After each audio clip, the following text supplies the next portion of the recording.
Welcome back to the Sparta campaign Abridged Infiltrating, where last time we marched north through Italy to attack the Helvetii. We annihilated them a couple of times. Massalia tried to get involved and got annihilated as well, and broadly things are going pretty well. The enemy are trying to sally out at the latest siege, which is a terrible idea for them, so we've essentially got a free siege draw out here. Just need to kill this garrison army in the field, and here we are looking at each other. The enemy stopped to do some skirmishing. I also allowed them to do this. I just stood there and took the hits, which isn't necessarily a good idea because they do have way more archers and skirmishers than we do, plus all of their infantry are throwing precursor weapons, and you can see it's having quite the negative effect on my skirmish line. My plan though was to just stand here and do a rear attack with these cav who are on the way in. I thought maybe we can stop the skirmishing and take out the archers and stuff, but not really, I guess, is the result of this. We can get a couple of units to stop firing and a couple to maybe move away due to skirmish mode, but we've still lost most of our skirmish line in this fight. Not a very good opening to the battle. I ended up pulling them away and advancing instead with the hoplites to get this fight going. This is where things will rapidly get better for us. All of the things that aren't engaged are going to be subject to cav raids, and the things engaging on the front line will just be in trouble generally because they're garrison units which tend to have substantially lower stats than normal ones, as I've said before. My cav are fighting some spears there. Bit troublesome, but looks like I've released the dogs to help out. I'm not sure the dogs do very well against infantry. I think they're mainly for use against cavalry and fleeing units. But it probably does something, and you can see the enemy are on the verge of routing, and virtually everything else is on the verge of routing as well. I think we take out their commander's unit here by spamming him with what's left of my skirmishers, so that helps out.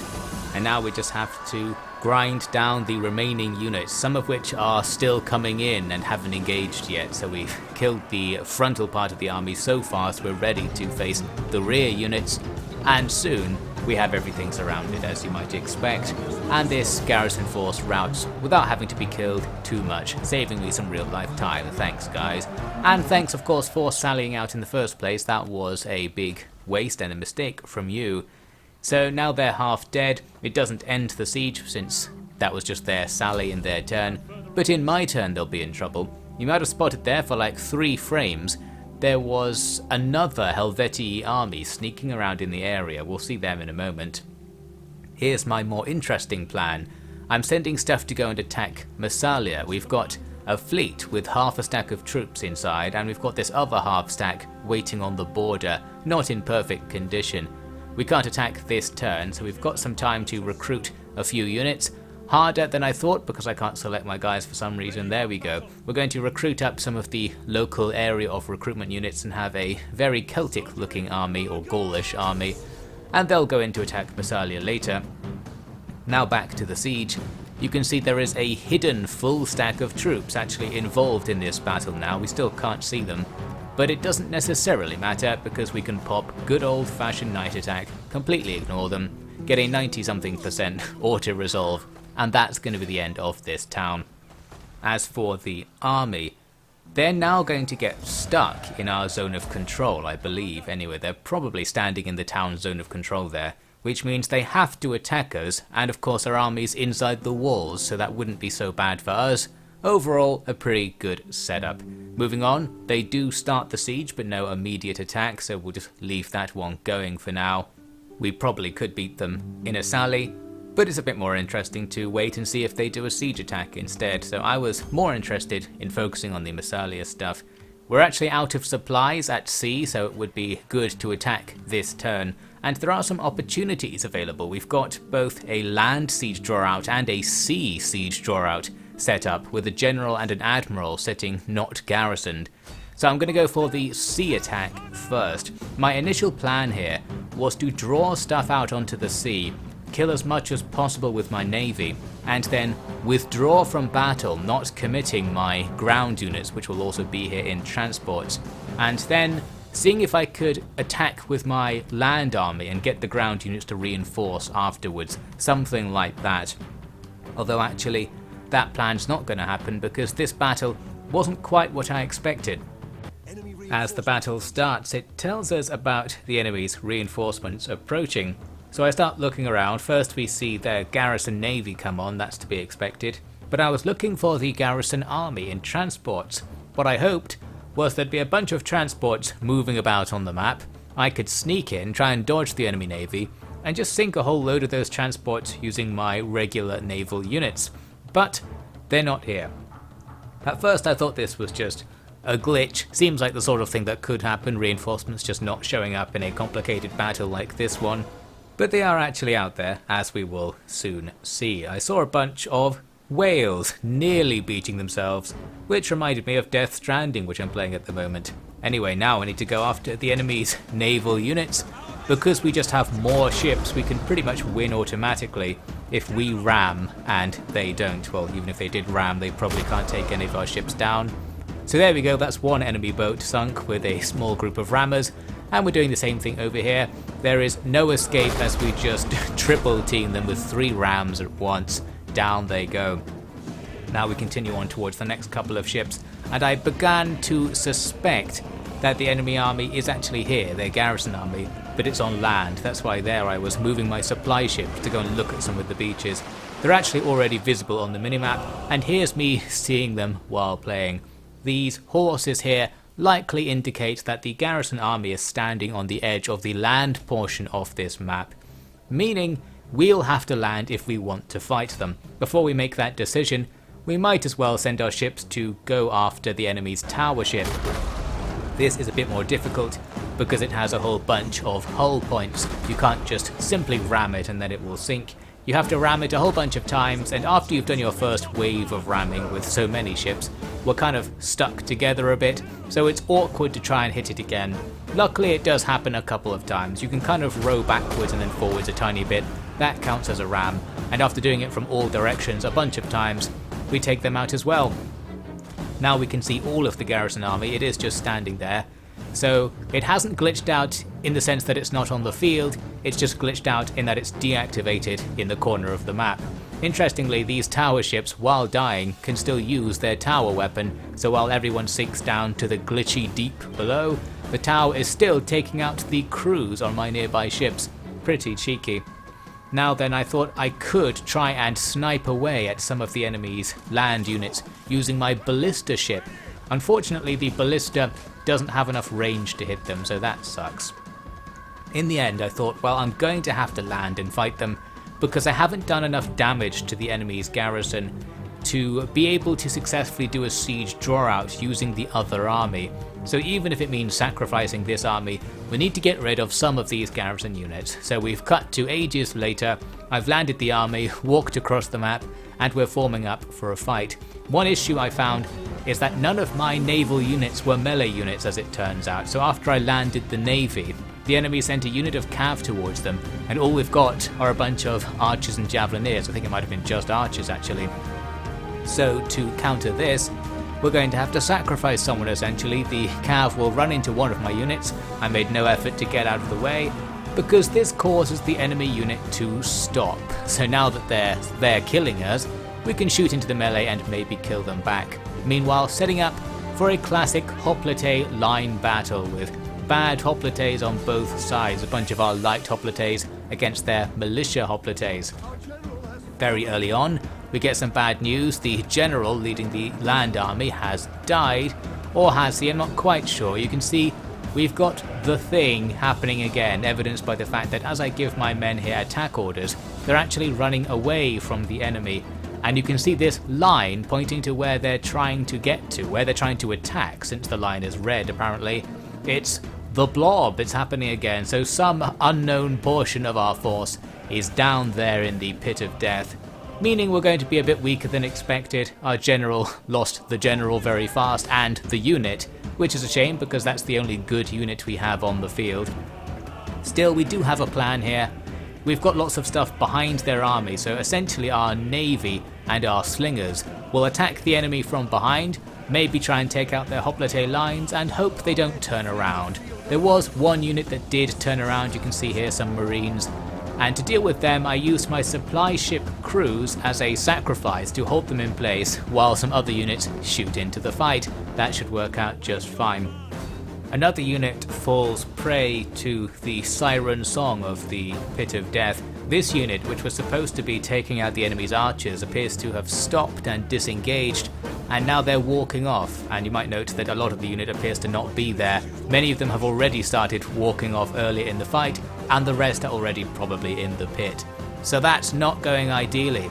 Also not going ideally is our hoplite line fight, because the enemy do have a couple of regular hoplite units that can outclass us. So I decided to start just running away constantly and trying to draw the enemy's hoplites away from everything else. This worked pretty well, and it means we can now go for some archer melee fights. We're out of ammo at this stage, but maybe we can drive the enemy skirmishers off the field by just absolutely bum rushing them with everything we have back here, while the enemy's slow moving hoplite units probably can't react to this, and they're distracted chasing my things running away. And while they're distracted, they are still juicy targets for the odd bit of ammunition we have left. Later on, we do successfully take out all of the enemy's skirmishers, so there we go, we've weakened the enemy's garrison to some extent. Now for dealing with the hoplites, we're going to have to be a little bit more cheeky. Having a straight up fight with them probably is going to be a bad idea, but what we can do is just keep running all over the place. The enemy are chasing us sometimes and not chasing us others, and after a while we've got their army split up into various pockets, and we can use that to suddenly come in and just focus down individual units, which you can see me doing there to those guys on the end. The idea being that we might be able to take out some of their weaker units, especially if they stay in phalanx formation while the fight's going on, because then we'll be attacking them to the rear as well. And if we go up the chain, killing the weakest units first, eventually maybe the stronger units won't need to be killed due to army losses, morale shock, stuff like that. So that's the plan. It does rely on our men being able to actually kill the enemy, which isn't guaranteed because all of the troops we have on the field right now aren't very good. Supply ship crew rear attack, well, we're just going to have to do that. Bringing in the navy again there to act as a distraction. This fight here needs to end because it's serving no purpose. We can just constantly back away from any unit we don't want to kill yet and focus all of our attention on individual targets. That first militia unit gets destroyed, and then we move on to do it to others. I noticed that when you give an attack order, the AI tends to rotate the phalanx to face the unit that gave the order, or you gave the order to. So you can use that to make the enemy face different directions and expose flanks. Not that this actually matters in this case, because we can just attack from all sides. They're going to be facing their rear flank to one of our units. Anyway, you can see we've got 2 units in the Vise this time. The supply ship crew is going to get in there for some more heroics. Now we just need the enemy to die or rout or something, and as it happens, both of these units do soon get killed, including some regular hoplites. Very juicy. We'll want to kill as many as possible to make sure we're reducing their garrison to the minimum size, ready for the real battle, which is still yet to come after this. But this has changed from a dangerous situation to one where we have the enemy just completely in the palm of our hand. Every time a unit slightly separates from the main group, we just absolutely swarm them, and that's fine. The enemy refused to break phalanx. I don't think the AI likes to turn it off once it's turned it on, so they can't move their units very fast at all. They can't stop us from doing this, and we move along their formation, eating them up. Looks like another unit just died and is being swarmed there in the bottom left. Time to go after the remaining 3. At this stage, we don't need any fancy tactics. We've got so many units, we can do an attack from all sides on all of them at the same time. And I do, so here we are, towards the end, just kind of waiting. I had no faith at all in our troops to pull off cycle charges, and the charge bonus on infantry is negligible anyway. So we just have to let the fights play out, and hope we kill enough of them to get rid of them eventually. Because they are going to be close to army losses, that's going to be easier than normal for us to achieve that right here, and there we go. Because they're reinforcements, these units won't be deleted if we just end the battle, so we do have to kill them manually. Luckily there's going to be no escape for these hoplites, thus thinning out the enemy garrison quite a lot. While that was happening, I noticed these flags in the background here. Here are the guys who went to go and meet up with the Pit of Death people.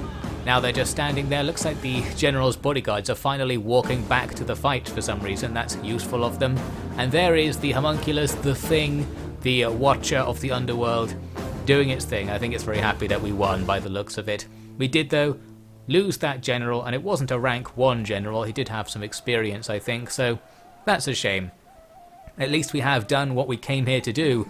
We have weakened Massalia's situation substantially. We took out the best of their garrison.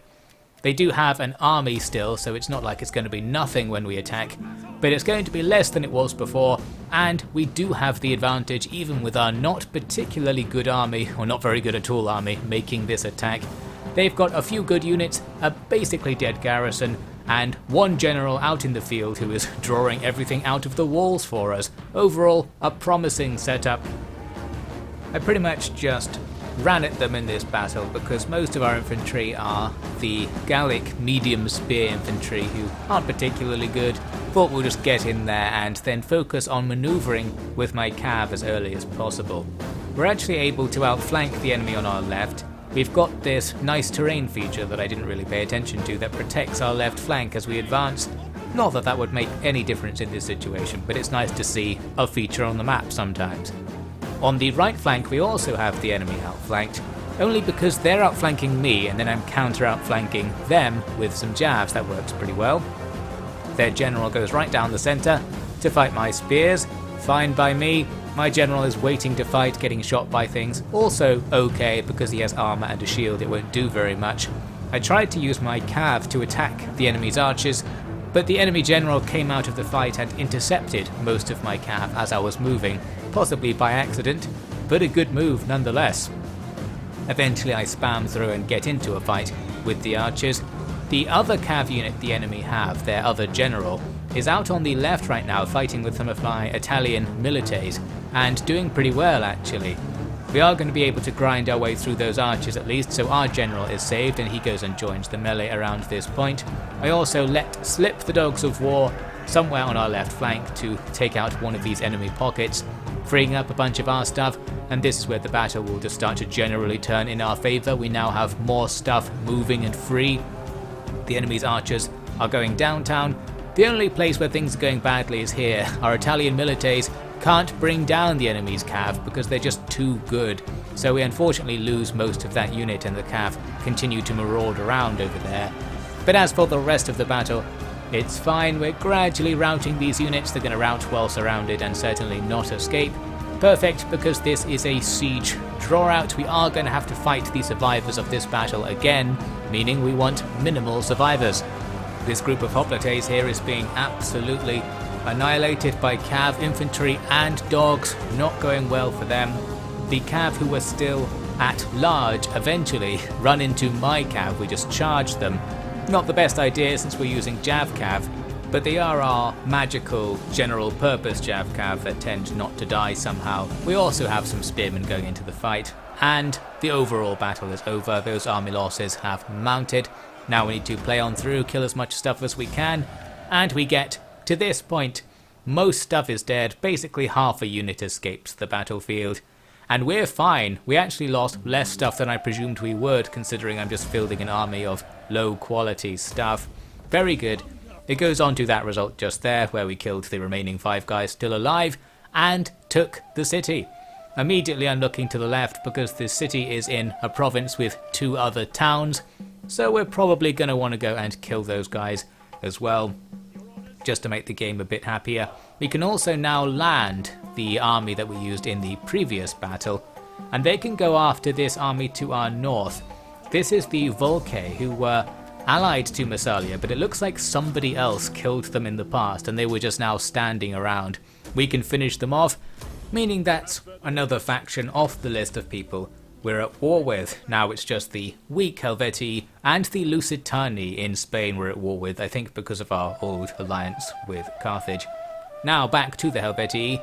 There was a turn where nothing happened and I just garrisoned Massalia, and then the turn after that, they came to make this siege assault at Medlan, which is what I was waiting for them to do. So that's fine. Our army's certainly not in ideal condition, particularly lacking ranged units handy in a siege defense, but we will have the now nerfed back to normal towers to use and just the general defender's advantage. So should be fine. We'll take a look at this at the start of the next part.